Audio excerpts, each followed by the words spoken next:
ஐயோ எக்ஸ் எடுத்துமே டாப்பா இருக்கு.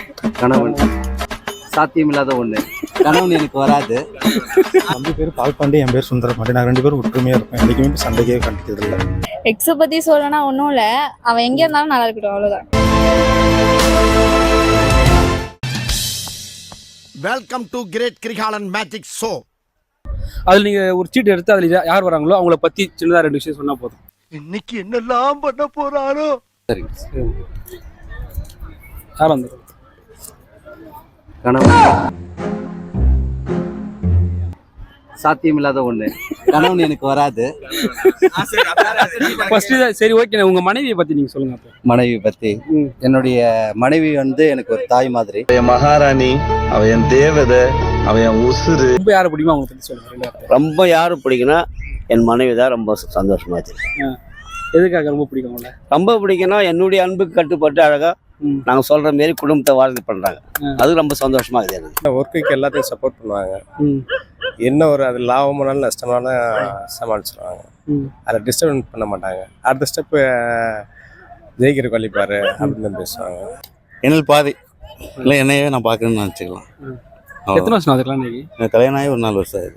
நம்ம வாழ்க்கைங்கிறதே கடன் அது இதுன்னு போகிறதுனால அதை பற்றியே ஓடிக்கிட்டு இருக்கோம். என் கல்யாண வாழ்க்கையை நான் முழுசாக நம்பிக்கை அப்படிங்கிறதான். அவங்க நான் பாதி அவங்க பாதின்றதெல்லாம் சொல்லுவாங்க இல்லையா, வாழும்போது தான் அது தெரியும்.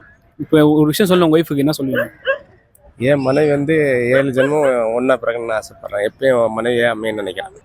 எப்படி சொல்கிறதுன்னு தெரியல. அந்த அளவுக்கு எனக்கு அவங்க மேலே லவ் கூட சொல்லலாம். அம்மா மாதிரி தான் அவ்வளோ. அவளுடைய அன்புக்கு நான் குறைவான அன்பை காட்டுறேன்னு நினைக்கிறேன். நீ எனக்கு இன்னொரு அம்மா அம்மா. இந்த தம்பி, அதில் உங்கள் தம்பியை பற்றி சொல்லுங்கள். தம்பி பேர் என்ன? என் தம்பி பேர் பால்பாண்டி, என் பேர் சுந்தரபாண்டி. அச்சோ, அவரா பயங்கரமான வராச்சே. உங்கள் பேர் சுந்தரபாண்டி, அவர் பேர் பால்பாண்டி. ஆமாம். உங்கள் தம்பி எப்படி ரொம்ப பிடிக்குமா? ரொம்ப பிடிக்கும். என்ன மனுஷன் சொல்றேன். சரி, உங்கள் தம்பியை பற்றி சொல்லுங்கள். தம்பி வந்து தம்பி அண்ணன் தம்பிங்கன்னா எனக்கு ரொம்ப பிடிக்கும். வந்து என்ன சொல்றது, என்னென்ன 2 பேர்ல யாரை பிடிக்கும் ரொம்ப? நடனா பிடிக்கும். நடனா பிடிக்குங்களா? சரி, அவரை பற்றி. அவர் தான் என்ன படிக்க வச்சாரு, டிப்ளமா படிக்க வச்சாரு. நம்மை போல நெஞ்சம் கொண்ட அண்ணன் தம்பி யாரும் இல்லை. இன்னொரு வரைக்கும் சண்டை வந்ததே இல்லை. சின்ன வயசுல ஃபண்ணுக்காக சண்டை போடுவாங்க, அப்படி கூட போடுது. அப்படி கூட போனது. ஏதோ டீ குடிக்கிறப்ப அவன் டம்ளர்ல நான் குடிக்கிறேன், நான் டம்ளர் குடிக்கும்போது என் கிண்ணி உன் கிண்ணி அந்த மாதிரி சண்டை வரும். அந்த ரிமோட் சண்டைலாம் இப்பெல்லாம் அதெல்லாம் வருது. ஓ, அப்படியா விஷயம்? சண்டைலாம் நான் போட மாட்டேன், அவங்களும் போட மாட்டாங்க. படத்துல சினிமா பார்த்துட்டு வந்து அந்த மாதிரி ஃபைட் எல்லாம் பண்ணோம், சும்மா தமாஸ்க்கு. 18 வயசுக்கு இள உள்ளவங்க, இதயம் பலவீனமானவங்க, பிரெக்னென்ட் லேடிஸ் இந்த ஃபைட்டை பார்க்காதீங்க. இப்போ விஜயகாந்த் படம்னா விஜயகாந்த் படம் பார்த்துட்டு வந்து அந்த ஃபைட்டை எப்படி. யார் விஜயகாந்த்? 2 பேர்ல 2 பேருமே தான். 2 பேர் எப்படி ஒரே வீட்டுல 2 விஜயகாந்த் எப்படி இருக்கு? 2 பேரும் ரசிகர் தான், விஜயகாந்த் ரசிகர் தான். அந்த படம் பார்த்துட்டு வந்து ஃபைட்டை பண்ணுவோம், அந்த மாதிரி இருக்கும். அவர் தான் எல்லாமே பண்ணி கொடுத்தாரு. மேரேஜ் ஆயிடுச்சு. அவர் தான் மேரேஜுக்கும் கொஞ்சம் ஹெல்ப் பண்ணாரு. இப்போ நல்லபடியா இது பண்ணிட்டு இருக்கோம். அண்ணனுக்கு எதனா சொல்லுங்க. அண்ணங்களும் எனக்கு ரொம்ப பிடிக்கும். வந்து எனக்கு 2வது அண்ணன் எனக்கு ரொம்ப பிடிக்கும். அதனால அவரு வந்து அவருக்கு என்ன ரொம்ப பிடிக்கும். அதனால நான் போனா ஒரு பொண்ணு, அவர் பொண்ணு மாதிரி எனக்கு பார்த்துக்குவார். உங்க தம்பிக்கு இந்த வீடியோ மூலியமா ஒரு விஷயம் சொல்லலாம் சொல்லுவீங்க? நல்லா இருக்கும், நீண்ட ஆயுள் பெற்று நோய் நொடி இல்லாமல் நீண்ட ஆயுள் வாழணும். நீங்க இல்லைன்னா நான் இல்லை நான் சொல்லுவேன்.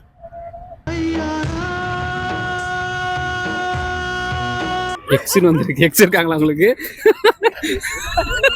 எடுத்துமே டாப்பா இருக்கு. என்ன என்ன எழவி அது? எக்ஸ பத்தி சொல்லனா ஒன்றும் இல்லை, அவன் எங்கே இருந்தாலும் நல்லா இருக்கட்டும், அவ்வளோதான். இந்த லவ் பண்ணதே இல்லையா? இல்லை இல்லை பார்த்தா லவ் பண்ணதே இல்லை. உண்மையாக லவ் பண்ணது இல்லையா? உண்மையில புரியலையே. லவ் பண்ணாதீங்க. நீங்க ஒருத்தவங்க லவ் பண்ணா ஜாலியா இருக்குன்றாங்க, நீங்க லவ் பண்ணாதீங்கன்றீங்க. அவ்வளோதான், லவ் பண்ணக்கூடாது, அவ்வளோதான். இதுக்கப்புறம் லவ் பண்ணா ட்ரூவா பண்ணணும், அப்படின்னா பண்ணக்கூடாது. சான்ஸே இல்லை, வேற லெவல். கல்யாணம் வரைக்கும் போகணும்னா பண்ணலாம், இல்லைன்னா பண்ணாமே இருந்துட்டு இப்படியே போயிட்டு அப்படியே இருந்துக்கலாம். வீட்டில் சொல்ற பையனும் பொண்ணும் கல்யாணம் பண்ணிட்டு போயிடலாம்.